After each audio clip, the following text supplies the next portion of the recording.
Le chapitre 20 des Actes des Apôtres raconte un fait divers tout à fait étonnant. C'est probablement une histoire importante, puisque l'on connaît le nom du principal protagoniste, Eutyche, bonne fortune. Un jeune homme assis sur une fenêtre s'endort en écoutant Paul, dont on sait que, comme Moïse, il n'est pas toujours doué pour la parole orale.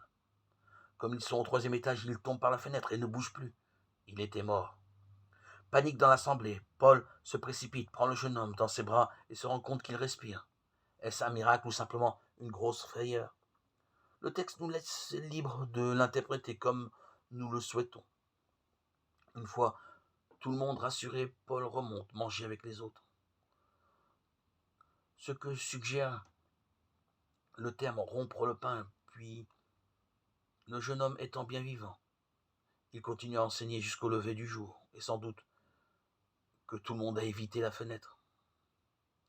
C'est un fait divers, nous pouvons le lire tel quel ou tenter de creuser un peu ce que dit Luc dans ce récit.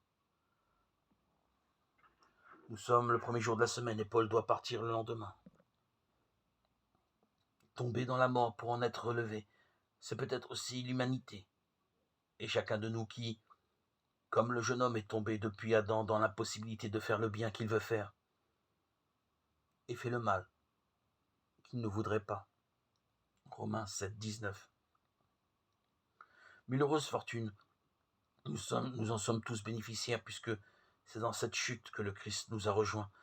Lui qui s'est fait pécher pour nous, confondu avec les pécheurs, lui qui est le juste, l'innocent par excellence. La manière de nous réjouir de cette heureuse fortune est de la célébrer dans toutes les dimensions de nos vies. Rompre le pain et rompre nos vies pour que la place y soit faite pour d'autres, afin de construire une communion au-delà de nos propres frontières. Voilà ce que Paul est venu annoncer, voilà ce qu'il nous revient de vivre.